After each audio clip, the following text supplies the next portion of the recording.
Entonces, recordemos pues que esta carta a los hebreos fue escrita a esos primeros judíos que se habían eh, convertido al cristianismo, que aquellos primeros judíos que habían recibido a Cristo, pero que estaban siendo atacados, que estaban siendo tentados a regresar al judaísmo, que estaban siendo cuestionados sobre si solo Cristo era suficiente, o si se necesitaba de la figura de aquel sacerdote, o si había que complementar o regresar a esos ritos, a los sacrificios.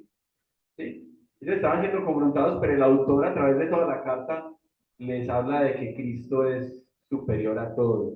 En los primeros 10 capítulos vimos cómo Dios, cómo el autor, el escritor de la carta nos muestra a Jesús como superior a los ángeles, como superior a Moisés, superior a todos y a todos.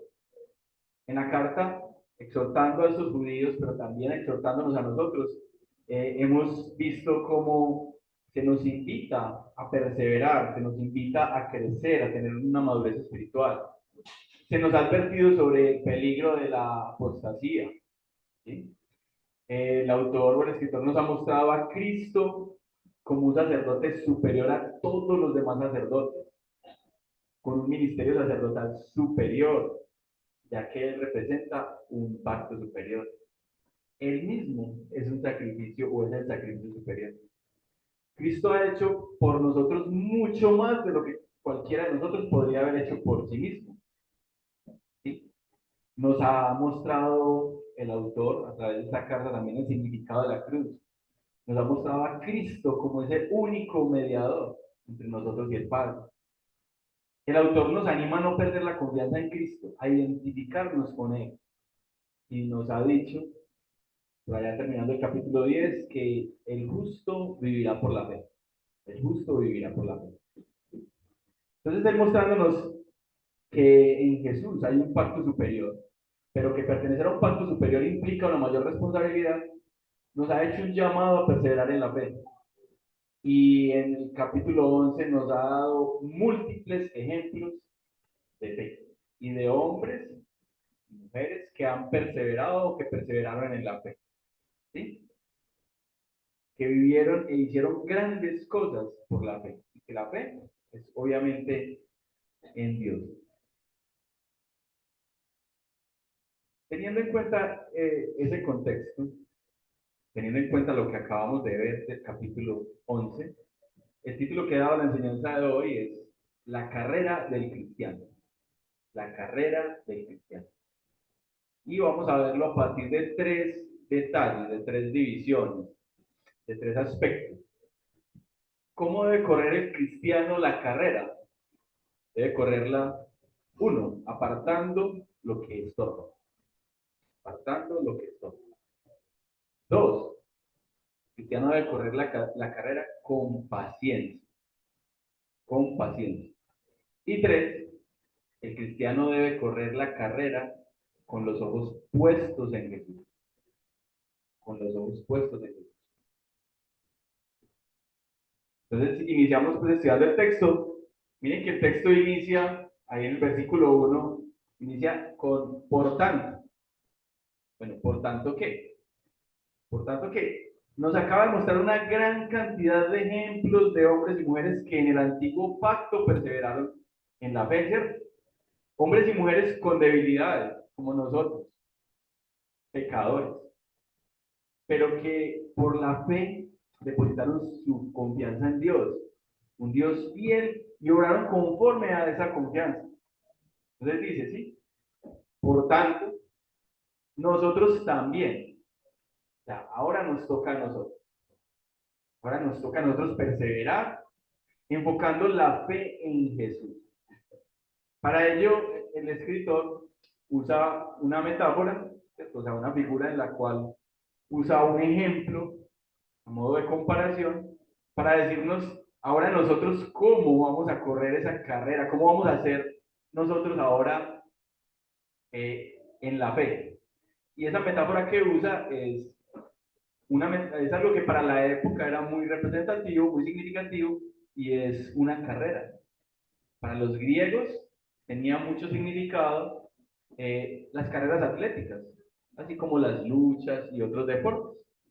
De hecho, en la Biblia, en el Nuevo Testamento, encontramos múltiples pasajes, en las cartas paulinas, en esta carta a los hebreos también, donde se compara la vida del cristiano, la vida del creyente, con una carrera, o se compara al creyente con un corredor. Hay muchos pasajes que lo hacen. Entonces acá el escritor precisamente nos compara, o hace esa metáfora, ¿sí? En la cual nos muestra que la vida del creyente es como una carrera, como una carrera. Entonces, ahora cada uno de nosotros nos vamos a imaginar, vamos a pensar que somos participantes de una gran carrera, de una maratón. ¿Sí? ¿Saben qué es una maratón? Una carrera de atletismo que recorre una distancia de algo así, de algo aproximado a 42 kilómetros. 42 kilómetros. ¿Cierto? Pero no es solamente en un estadio o en una pista o en las calles de una ciudad plana, como en Berlín, no. Esta maratón imaginémonosla con muchas cuestas, con bajadas, con zonas inseguras, zonas peligrosas, ¿sí? Pero también con zonas de hidratación, de alimentación, ¿sí? Somos muchos los que estamos participando en esta carrera. De hecho, esta carrera ya algunos la terminaron felizmente. Algunos ya la terminaron felizmente. ¿Sí? Y el objetivo más que llegar primero, porque uno piensa una carrera, entonces voy a prepararme para llegar primero, para llegar entre los primeros. Esta carrera es tan difícil que el objetivo no es llegar primero, el objetivo es culminarla, es poderla terminar. Ese es el objetivo. ¿Sí? No abandonar a los pocos metros, de pronto arrancar muy rápido y desistir. O por allá en la mitad del camino. No, yo no voy a correr los 42 kilómetros, sino los 21, como hacen en algunas ciudades los atletas. No, yo corro, o corro los 10K. No. Y el objetivo para todos los que estamos corriendo esa carrera es terminarla, llevarla a feliz término, ¿sí? Perseverar hasta el final. Quizás en esa carrera podemos en algunos tramos ayudar a otros o a nosotros mismos nos pueden ayudar, pero nadie puede correr esa carrera por nosotros. Nadie. ¿Sí? Es una carrera que cada uno tiene que correr. Entonces, ese es el escenario. Vamos a imaginarnos allí. Estamos en una maratón y algunos quizás un poco más limitados, otros más hábiles, todos debemos terminar esa carrera, debemos correr. Algunos ya van más adelante, algunos ya la terminaron, otros aún apenas la van a iniciar, pero allí nos encontramos. Entonces, el texto dice, por tanto, nosotros también, dice, teniendo en derredor nuestro tan grande nube de testigos. Nube de testigos. ¿Cuál nube de testigos? Entonces, primero que todo, entender que esa palabra nube, así como para nosotros, para los griegos tenía significado de cantidad, de hablar de un grupo muy grande. ¿Sí? Mire que uno, hoy en día, uno está poniendo un paseo y uno, ay, esa nube de mosquitos, muchos mosquitos, ¿cierto? O esa nube de inmigrantes que van por la vía hacia Urabá. Hablando uno de quienes hace poco, esa cantidad de personas que se estaban desplazando hacia Centroamérica y posteriormente hacia Estados Unidos. Entonces, el término nube, así como hoy en día, en el contexto en el que fue escrito, se refiere a un grupo muy grande, a una cantidad muy grande. ¿Sí? Entonces, ¿a qué cantidad habla? ¿De qué cantidad habla? Entonces, teniendo de alrededor nuestro esta gran nube de testigos, está hablando precisamente de estas personas que nos mencionó el escritor en Hebreos 11. Recuerden que en Hebreos 11 nos dieron como ejemplo a personas que perseveraron en la fe como Abel, como Enoch, Noé, Abraham, Sara, Jacob, José, Moisés, Josué, Rahab, etcétera, etcétera. Sansón, etcétera. Bueno, una cantidad. Y muchos más. Y muchos más. ¿Cierto?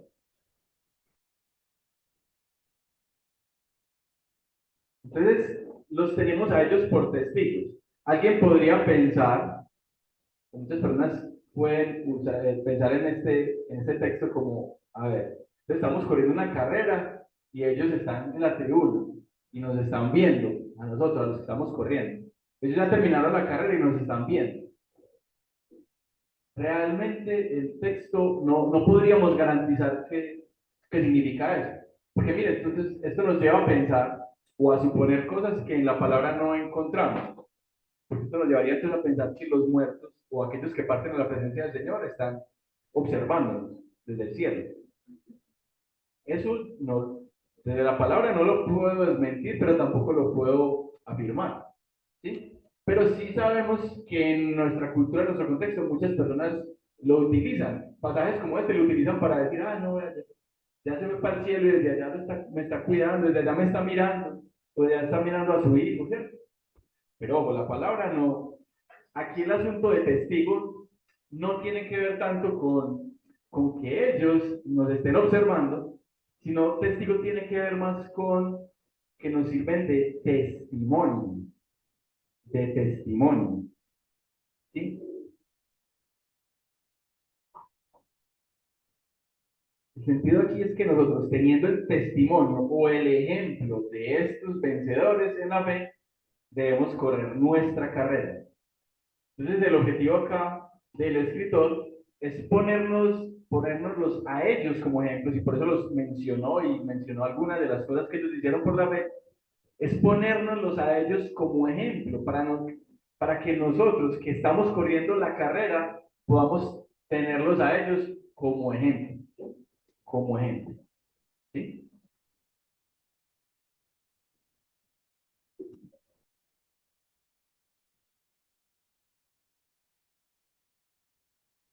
Esta carrera es una carrera, como les decía, muy larga, de mucha resistencia. ¿Y cómo debemos correr esta carrera? ¿Cómo debemos correr esta carrera? Entonces, precisamente les dije cuando denuncié las divisiones del texto. Primero, apartando lo que estorba. Apartando lo que estorba. Miremos que ahí en ese versículo 1 nos dice, despojémonos de todo peso y del pecado que nos asedia. Despojémonos de todo peso y del pecado que nos asedia. Hermanos, si vamos a correr completamente la carrera de cristiano, debemos despojarnos de todo lo que nos estorba. Y sobre todo, del pecado que nos asedia. ¿Sí? El pecado puede evitar que avancemos, pero ojo, no solamente el pecado. También hay otras cosas que no son pecados, lo que allí dice todo peso, ¿sí? Que son simples estorbos que pueden impedir que sigamos corriendo efectivamente la carrera que Dios tiene para nosotros. Es interesante ver porque a veces pensamos que todo es bueno o todo es malo, ¿cierto? O que todo es correcto o todo es incorrecto. Y realmente en la vida no todo tiene que ver con este tipo de decisiones. O sea, bueno o malo, correcto o incorrecto. No, a veces las cosas se vuelven incorrectas en la forma en que las afrontamos. O algo puede ser bueno si lo afrontamos de una manera, pero convertirse en malo si lo volvemos una prioridad o si lo ponemos por encima de nuestras prioridades, por ejemplo, de nuestras prioridades en nuestra relación con Dios. Entonces, nos dice acá, despojémonos de todo peso. ¿Sí? Nuestra decisión, ¿hay algún peso en la vida, en su vida, del cual necesite despojarse? Piénselo. ¿Hay algún peso del cual necesite despojarse? Volvamos a la carrera. Estamos en la carrera. Miren que para la carrera todos debemos tener algunas cosas básicas. ¿Sí? Si vamos a correr una maratón, todos debemos tener, creería yo, unos buenos zapatos. Hay personas que están en la capacidad de correr la maratón sin zapatos y están acostumbrados a ello, pero yo creo que A nosotros nos tocaría unos zapatos cómodos y que nos puedan proteger. Además, porque el camino algunas veces es sinuoso, es escarpado, es peligroso. Debemos tener una ropa adecuada que nos proteja un poco del sol, quizás que no nos dé mucho calor, o si está haciendo frío que nos proteja, o que nos guarde si está lloviendo. Debemos tener una hidratación, o quien será capaz, no sé si existe una persona que sea capaz de correr una maratón sin hidratar, sin tomar líquido. Yo creo que fallecerían, morirían. ¿Sí? Es más, para correr una maratón necesita comida, necesita comer, necesita alimento. Ahora, no cualquier tipo de alimento, ¿cierto? ¿Se imagina un corredor en una maratón comiéndose una bandeja paisa? Yo creo que eso no le ayudaría, sino que necesita protección solar o necesita protegerse contra la lluvia o el frío. Bueno, así como el corredor de la maratón necesita unas cosas básicas para correr la maratón, el cristiano para abordar la carrera de la fe necesita también unas cosas básicas. ¿Sí? El cristiano necesita, por ejemplo, la palabra de Dios, necesita la Biblia, ¿o no? ¿O ustedes qué piensan? Alguien podría decir, bueno, pero entonces el que es analfabeta, ¿qué? ¿Cómo hace? No, hay alternativas. Quien no sabe leer puede llegar a la palabra de Dios de otras formas. Y hoy en día hay audios, o hay personas que en la congregación nos pueden ayudar a leer o a explicar.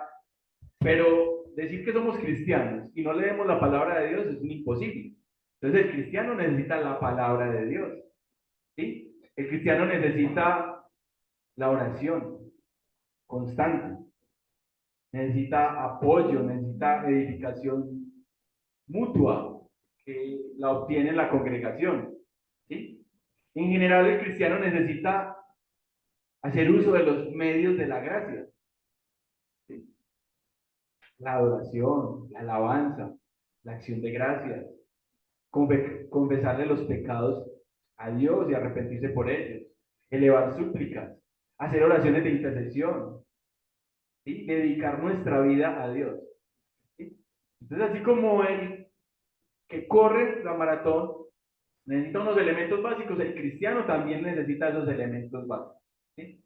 Pero hay cosas que podríamos decir que no son totalmente necesarias o obligatorias. ¿Sí? Entonces, cuando dice así todo peso, pensando en la maratón, pues usted está corriendo la maratón, usted puede, hablé ahorita de unos zapatos, pero usted quizás podría usar unos zapatos muy pesados, o unos tacones, o unas botas platineras, no sé. Esto sí le ayudaría a usted a correr efectivamente o eficazmente esa carrera. Esto se vuelve un estorbo.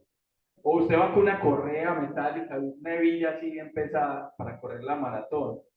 O si es una mujer, va con unas aretas así candongas bien pesadas, o con unos accesorios así, ¿sí? O un abrigo.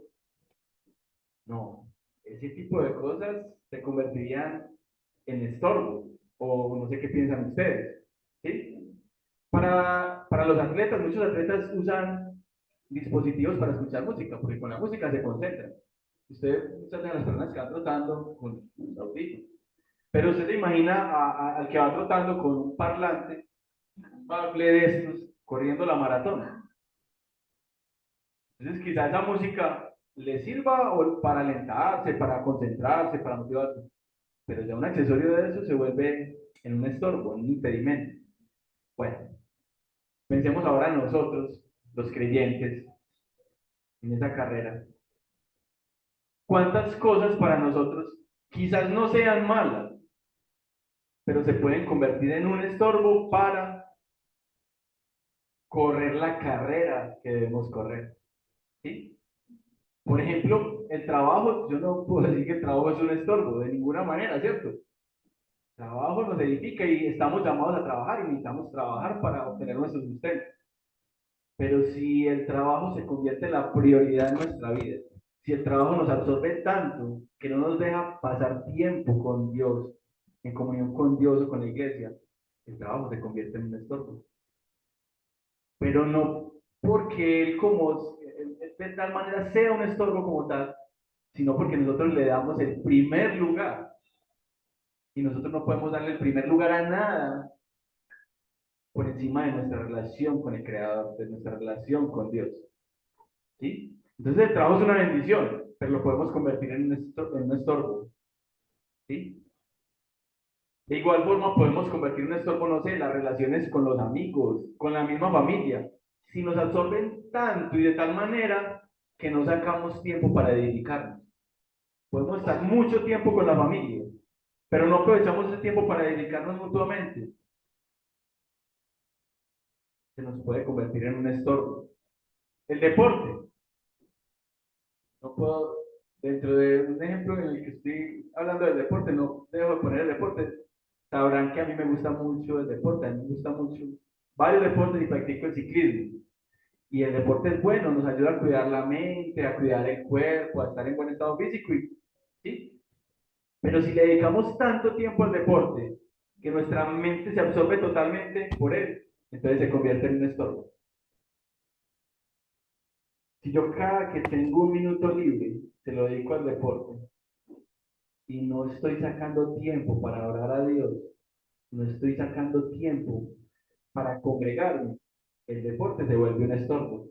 Y así mismo podríamos hablar de la música, del uso de dispositivos electrónicos. Los dispositivos electrónicos pueden ser una gran bendición, pero también pueden ser un estorbo, según el uso que le demos, según la prioridad en la que lo tengamos.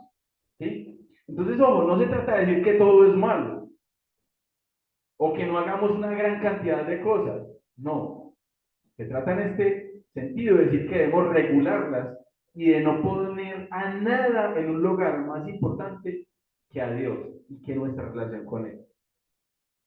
Y entonces debemos apartarnos de eso que nos estorba. Pero el texto además dice, despojémonos de todo peso, a eso estaba hablando yo de todo peso, de eso que nos estorba, y sobre todo del pecado que nos hace, del pecado que nos hace.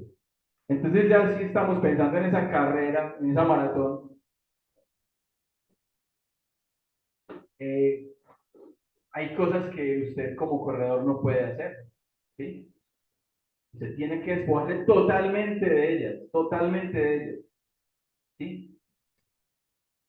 Si estamos en la maratón no podemos consumir, por ejemplo, una sustancia dopante, porque nos descalificarían o porque podríamos poner en peligro nuestra vida, nuestra salud, ¿sí? Tampoco podemos coger y usar una moto y arrancar en la moto mientras los demás van caminando, corriendo la carrera, ¿no? Nos descalifican, ¿sí? Esta semana en el Giro Sub-23, que está corriendo en Italia, en una etapa que es muy dura, termina en un puerto que se llama el Stelvio, es un puerto de montaña muy duro, la mayor parte del año eso ya neva, y ya había terminado la etapa y todavía faltaban muchos por llegar, y todos los últimos empezaron a pegarse de las motos, de los carros.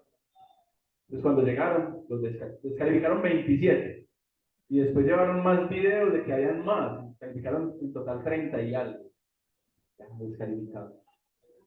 ¿Sí? Nosotros, como corredores en la carrera, no podemos entrar en este tipo de trampas. Tenemos que correrla conforme a las reglas que están establecidas. ¿Sí? No podemos amarrarnos a otra persona o que nos carguen. No, como les decía desde el principio, cada uno tiene que correr esa carrera, o si no lo descalificarían. No podemos cambiar la ruta, no podemos tomar un atajo, no. ¿Sí? De hecho, segunda de Timoteo 2:5 dice, y también el que lucha como atleta no es coronado, sino lucha legítimamente. Entonces nosotros esa carrera la tenemos que hacer, no la podemos evadir, tenemos que hacerla conforme a las reglas. En la carrera cristiana, hermanos, debemos desechar todo pecado, todo pecado. A Dios no le agrada el pecado y nosotros debemos apartarnos del pecado. ¿Sí? Y entonces aquí ya sí no es subjetivo, no es que no, el pecado siempre nos estorba y el pecado siempre es malo. Y a Dios no le agrada que nosotros pequemos y nosotros tenemos que apartarnos del pecado.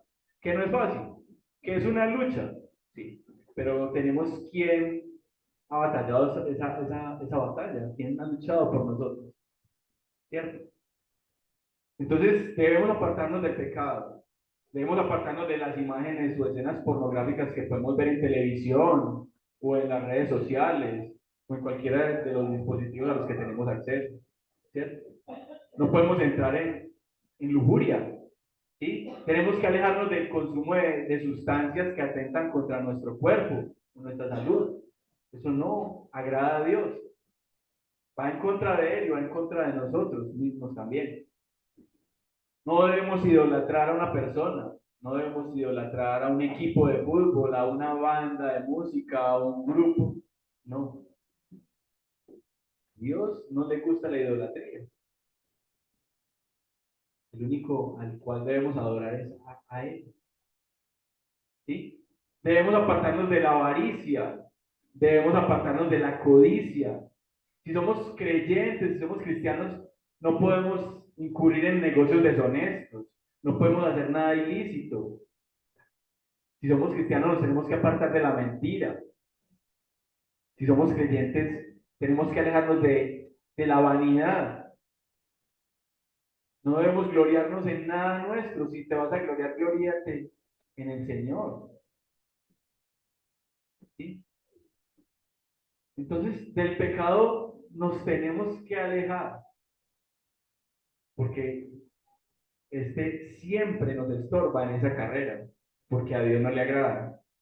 ¿Sí? Entre esas cargas que hay que desechar, ya sea por estorbo o pecado, el texto o el libro nos muestra algunos. Por ejemplo, nos dice que debemos alejarnos del temor que hace retroceder ante el sufrimiento.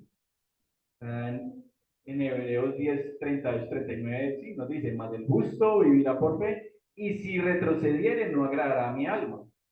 Pero nosotros no somos de los que retroceden para perdición, sino de los que tienen fe para preservación del alma. ¿Sí? También tenemos que alejarnos del desánimo amargo que contamina a otros con la duda. Lo veremos en el versículo 15 de este capítulo que estamos estudiando. O en el versículo 16 de este capítulo también nos dice que nos debemos alejar de la sensualidad que busca una gratificación inmediata. Sí, dice, no sea que algún fornicario o profano, como Esaú, que por una sola comida vendió su primogenitura. ¿Sí? Entonces, debemos alejarnos del pecado que nos asedia, asedia. La traducción para la palabra asedia del griego es algo que tiene varias connotaciones, varios significados, ¿sí? Como fácil de evitar, admirado, peligroso, en fin. Por acá un comentarista dice, debemos despojarnos de todos esos pecados, de esos pecados que pueden ser fácilmente evitados, pero que no evitamos, de esos pecados que nos causan admiración, también debemos evitarlos y oírlos, de esos pecados que nos asedian, que son dañinos, tenemos que evitarlos, de esos que son más peligrosos aún, ¿cierto? Y debemos asumir nuestra responsabilidad frente a los pecados. alguna, Algún sector de la iglesia tiene la costumbre siempre ante el pecado de atribuirle la responsabilidad únicamente a Satanás, únicamente al demonio. Puede que haya posibilidades de una posesión o algo así, pero también el Espíritu Santo, a nosotros los creyentes, nos ayuda a combatir este tipo de situaciones. La mayoría de las veces nuestras situaciones pecaminosas obedecen a nuestras conductas, a nuestra naturaleza y a no poder controlar esa naturaleza y sus impulsos. Entonces tenemos que asumir nuestra responsabilidad frente al pecado. ¿Sí? No inculpar a los demás o a lo demás, asumir nuestra responsabilidad. Obviamente, para poder vencer el pecado, tenemos que hacerlo con la ayuda de nuestro Señor. Nosotros en nuestras fuerzas no podemos, pero tenemos a alguien que ya venció al pecado, alguien que vino acá y siendo Dios se encarnó y no pecó. Y después de haber muerto, resucitó y con ello venció a la muerte, venció al pecado, venció a todo. ¿Sí? Entonces pensemos, hermanos, en las cosas de nuestra vida que nos estorban o nos alejan de nuestra relación con Dios. Regulemos aquellas que no son nocivas, pero que si tenemos por delante de Dios se convierten en malas. Apartémonos de todo aquello que sea pecaminoso. Pidámosle a Dios que nos ayude a ganar esa batalla, a ganar esa lucha. Pidámosle al Espíritu Santo y a Jesucristo a través del testimonio que nos dejó con su Evangelio, que nos ayude a vencer, que nos ayude a combatir el pecado. ¿Sí? Bueno, entonces, primer aspecto para correr la carrera es que debemos alejarnos, despojarnos de lo que nos estorba. Despojarnos de lo que nos estorba.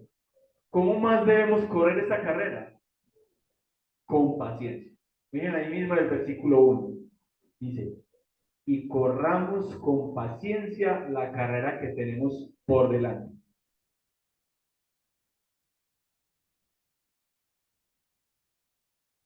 ¿Sí? Entonces, mire pues que nos habla de esa carrera. El autor nos pone como ejemplo esa carrera del creyente.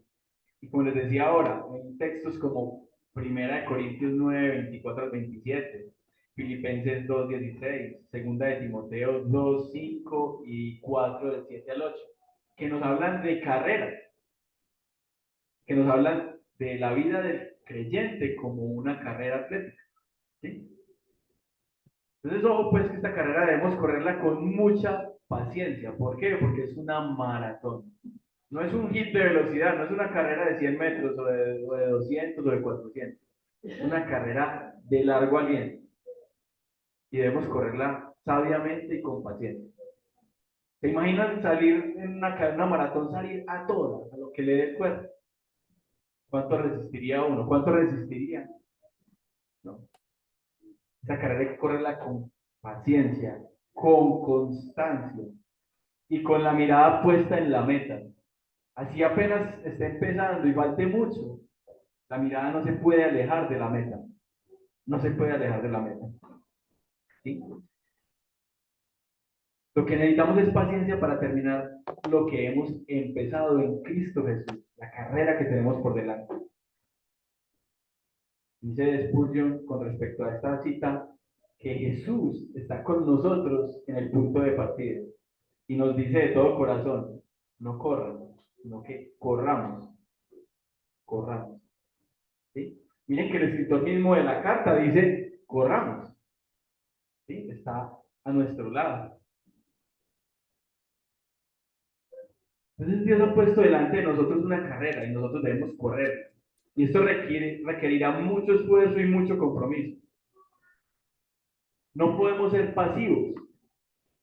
¿Sí? Imagínese usted en la carrera parado, simplemente como esperando a que lo vayan empujando o a que lo vayan llevando. ¿Cuándo va usted a avanzar 42 kilómetros? Nunca, ¿cierto? Nunca. Por eso Dios quiere que corramos bien la carrera y sobre todo que la terminemos bien, que la terminemos bien. La paciencia es nuestra carrera. La paciencia en griego es upomón, la cual nos habla de la paciencia, la cual, perdón, no habla de la paciencia que se sienta o que espera, sino de una paciencia que domina las cosas. Entonces, la paciencia también está atada a la determinación, ¿sí? A una determinación que no apresura, pero que no retrasa, la cual avanza firmemente y se niega a ser desviada. Miren que en el libro de Hechos, capítulo 20, versículo 24, dice Pablo, desde el 22, dice, ahora he aquí, ligado yo en espíritu, voy a Jerusalén, sin saber lo que allá me ha de acontecer, salvo que el Espíritu Santo por todas las ciudades me da testimonio, diciendo que me esperan prisiones y tribulaciones. Versículo 24. Pero de ninguna manera, perdón, pero de ninguna cosa hago caso, ni estimo preciosa mi vida para mí mismo, con tal de que acabe mi carrera con gozo y el ministerio que recibí del Señor Jesús para dar testimonio del Evangelio de la gracia de Dios. Entonces, ojo, que la importancia de terminar bien la carrera es fundamental. ¿De qué serviría arrancar bien si no terminamos? Y si queremos terminar la carrera, pues tenemos que ser pacientes. No pacientes de esa paciencia pasmosa, no. Una paciencia que espera, pero una paciencia que actúa. Tenemos que ser perseverantes. ¿Perseverantes en qué? Viene diciendo la carta, en la fe. En la fe. ¿Sí? Mire pues que ahí dice la carrera que tenemos por delante. Entonces nosotros corremos hacia un lugar, hermanos. Tenemos una meta. Sabemos a dónde vamos. Sabemos cuál es nuestro objetivo. Corremos porque esa meta, porque ese objetivo ha sido puesto delante de nosotros. Mire que ahí dice la carrera que tenemos por delante. Por delante. ¿Sí? De hecho, una buena traducción para este pasaje significa eso. Corremos por lo que nos ha sido puesto por delante de nosotros. Y si vamos a la misma carta a los Hebreos en el capítulo 6, versículo 18, dice, para que por dos cosas inmutables, en las cuales es posible que Dios mienta, en las cuales es imposible que Dios mienta, tengamos un fortísimo consuelo los que hemos acudido para signos de la esperanza puesta delante de nosotros.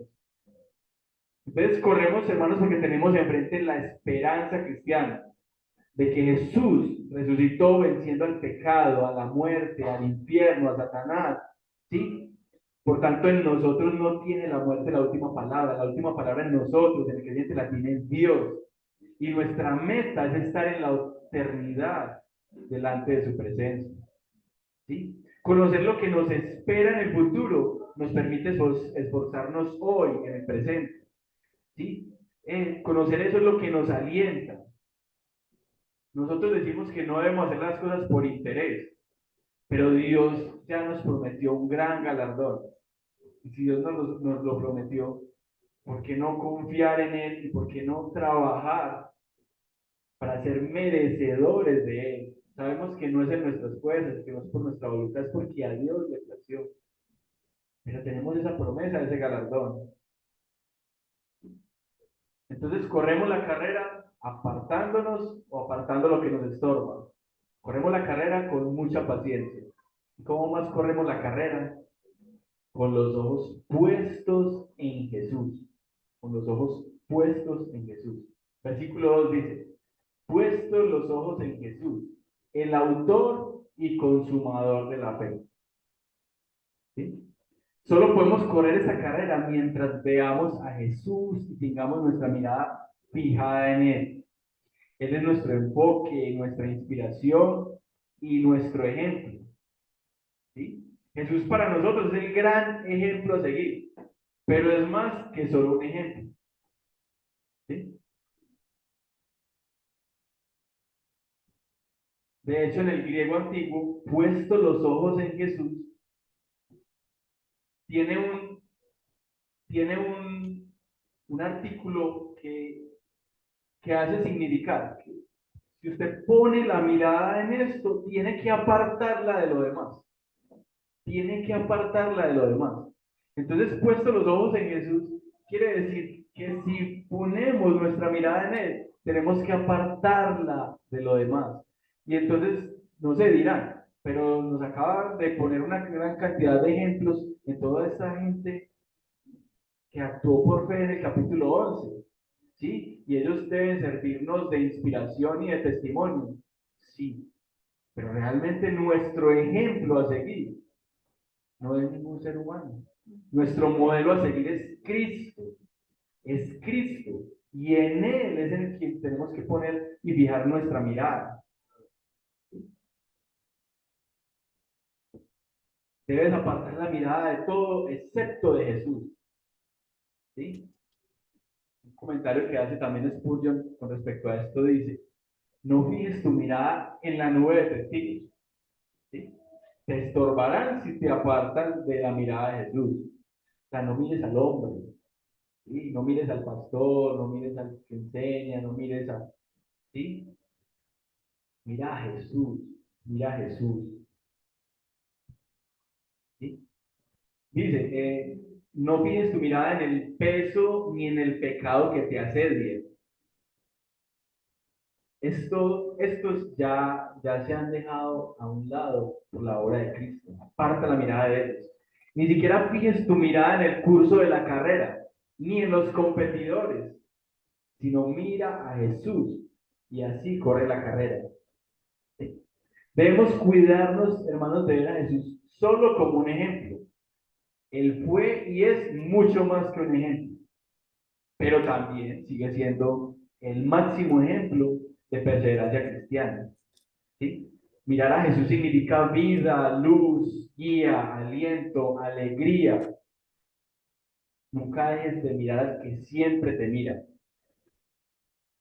Mire que ahí el texto dice, puesto los ojos en Jesús, el autor y consumador de la fe. Autor. Bueno, autor en griego, no, es como archegos, ¿sí? Y se puede traducir como caudillo, originador, fundador, iniciador, príncipe, gobernador.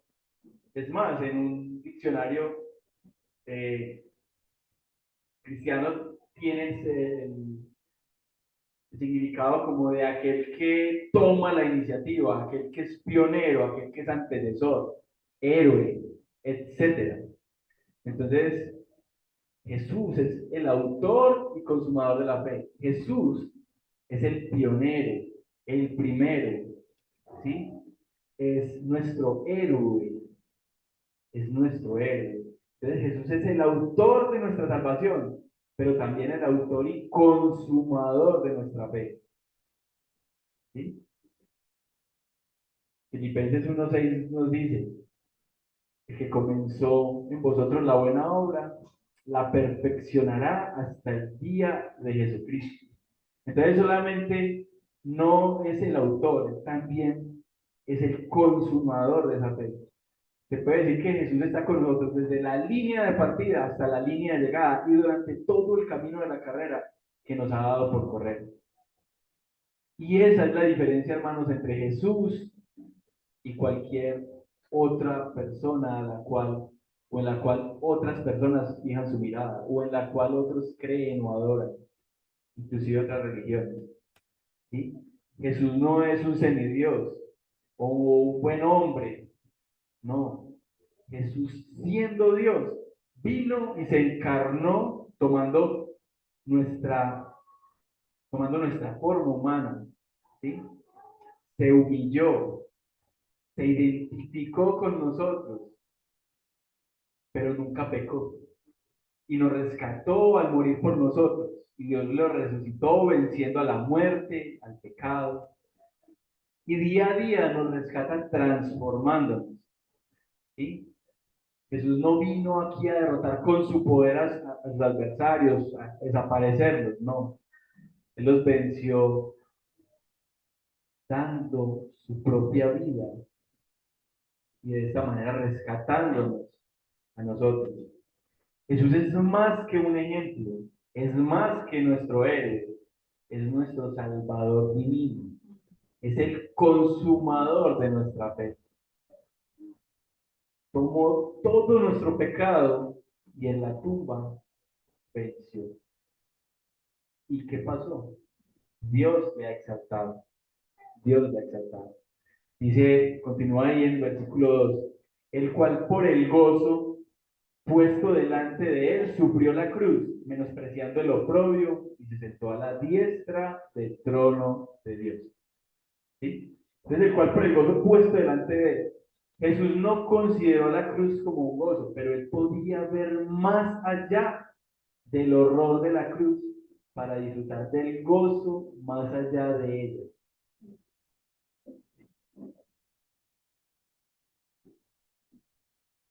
Una mentalidad como esta es la que nosotros a la que nosotros debemos llegar. Ver cuál es la recompensa, dónde está la meta. Porque la carrera no es fácil, hermanos. Porque la carrera del creyente no es para nada fácil. Tendrán adversidades, tendremos caídas, nos sentiremos mal, desfalleceremos muchas veces, caeremos, seremos señalados, seremos juzgados, muchos pasarán y se gozarán de nosotros, pero sabiendo cuál es la meta, sabiendo cuál es la recompensa, debemos animarnos, porque si Cristo mismo sufrió lo que sufrió cuando se encarnó, cuánto más o qué tanto también nosotros, los creyentes, debemos pasar o debemos sufrir. Y Cristo fue exaltado y está a la diestra del Padre. Nosotros tendremos como recompensa que estaremos en su presencia en la eternidad. ¿Sí? Entonces, recordemos pues que este texto fue escrito para esos judíos que estaban siendo atacados, que estaban siendo señalados, por identificarse con Cristo, estaban siendo apartados, sacados de las sinagogas, algunos les estaban quitando sus posesiones. ¿Sí? Entonces esta palabra sirve como aliento para ellos. ¿Sí? Jesucristo pasó por todo esto,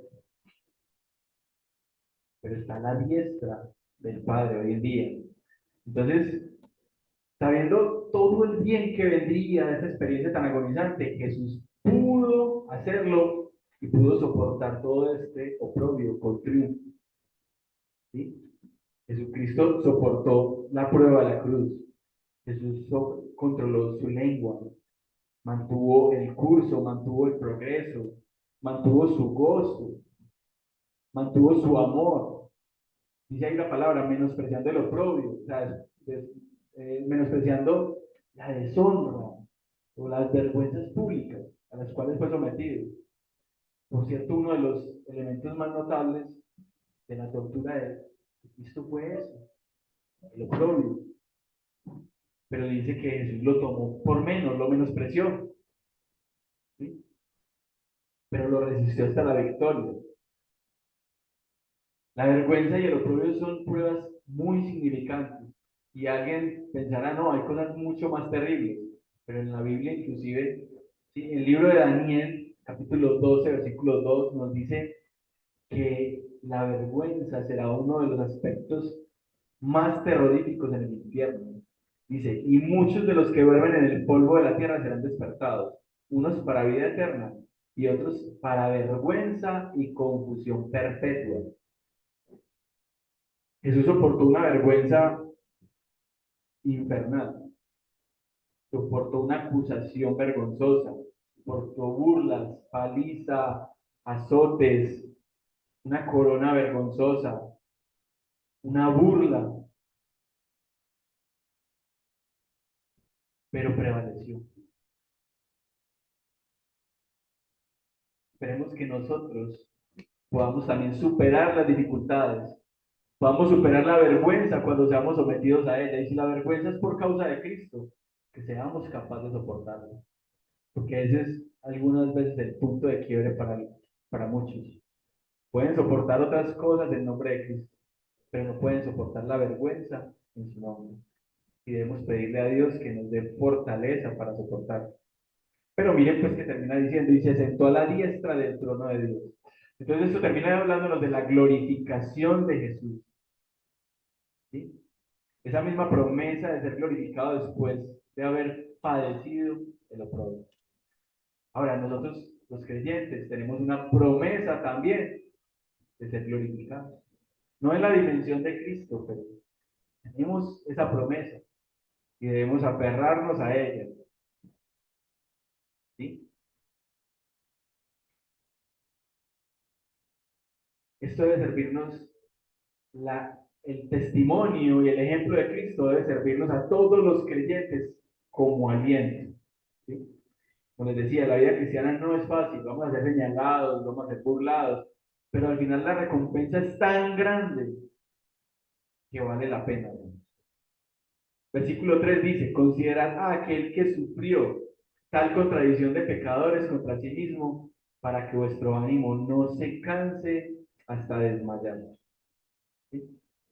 Considera a aquel que sufrió tal contradicción de pecadores contra sí mismo. Entonces, incluso en su dificultad, estos judíos, si consideraban a Jesús, pueden ser animados, ¿sí? Sabiendo que estaban siguiendo los pasos de Jesús, como escribió Pablo en Romanos 8:17. Si es que padecemos juntamente con Él, para que juntamente con Él seamos glorificados. ¿Sí? Pensemos en toda la hostilidad que Jesús soportó por parte de los pecadores, hermanos. En su propia sinagoga, fue acusado, querían matarlo. Los líderes religiosos intentaron avergonzarlo, intentaron capturarlo, mintieron acerca de él, ¿sí? Fue traicionado por uno de sus discípulos, fue burlado, ¿sí? Que en la misma cruz aún se burlaban de él, lo golpeaban. La propia gente, su propio pueblo, gritaba, crucifícalo. ¿Sí? Entonces imagínense, si a nosotros hay tantas cosas que se nos hacen difíciles, por ejemplo, yo que soy profesor y digo, uy, tan difícil que es hoy en día enseñar a los estudiantes, tan difícil que se despeguen del celular. Es muy difícil lograr captar la atención de ellos, que ellos quieran aprender, ¿sí? Y cuando uno como figura de autoridad, como mayor les dice algo, se burlan, pelean, rechazan. Y uno, si para uno eso es difícil, imagínense qué tan difícil fue para Cristo tener que soportar eso de su propio pueblo, ser señalado, ser juzgado, ser... Entonces aquí la invitación y el ánimo es a que teniendo a Cristo como nuestro principal ejemplo, no solamente como un ejemplo, como el autor y consumador de nuestra fe, pero teniéndolo a Él como el más grande ejemplo a seguir, podamos soportar las dificultades que se nos presentan en esta carrera y podamos conseguir el propósito, llegar a fin término. ¿Sí? Dice, para que vuestro ánimo no se canse hasta desmayar. ¿Sí? Saber que Jesús no nos pide más de lo que Él experimentó y que Él conoce exactamente lo que estamos pasando, permite que nuestro ánimo no se canse hasta desmayar. Hermanos, ya para finalizar, para correr la carrera cristiana hay que apartar lo que estorba, hay que ser pacientes, perseverantes y hay que poner la mirada en Cristo, quien además de ser el autor y el primero, fue quien pagó el precio para que nosotros debíamos pagar por el pecado. ¿Sí? Demos ya gracias a nuestro Dios. Señor, te damos infinitas gracias en esta mañana por tu palabra. Te damos gracias porque tú has puesto en nuestro corazón el deseo y la voluntad de venir y congregarnos para alabarte, para exaltarte y para escuchar tu palabra. Te damos muchas gracias por ello, Señor. Te damos gracias por las personas aquí presentes, por nuestras familias, por la Iglesia Universal, por aquellos que en estos momentos, en el transcurso del día, también se congregan a la tu nombre. Te pedimos, Señor, que nos ayudes en la carrera que estamos corriendo como creyentes. Carrera en la cual, Señor, pues unos van más adelante, otros apenas están empezando, otros ya están llegando, otros no han partido. Pero en la cual, Señor, todos nosotros queremos poder llegar a un feliz término. Dios. Te pedimos para que nos ayudes a cumplir el propósito de terminar. Ayúdanos, Señor, a correr esta carrera teniendo como testimonio la vida de todos los demás creyentes, de todos los creyentes que nos han mostrado a través de la historia, a través de tu palabra. Pero, Señor, apartándonos del pecado y de todo lo que nos estorba. Ayúdanos, Señor, a correr la carrera con paciencia, perseverar, y sobre todo, Señor, a tener la mirada puesta en Jesús. Ayúdanos, Señor, a soportar todo, Señor, todas las dificultades, teniendo claro que Jesús mismo ha batallado por nosotros. Ayúdanos a no apartar nuestra mirada de nuestro Salvador, ese Salvador que es el autor y el consumador de nuestra fe. Lo pedimos, Señor, en el nombre de Cristo Jesús. Amén.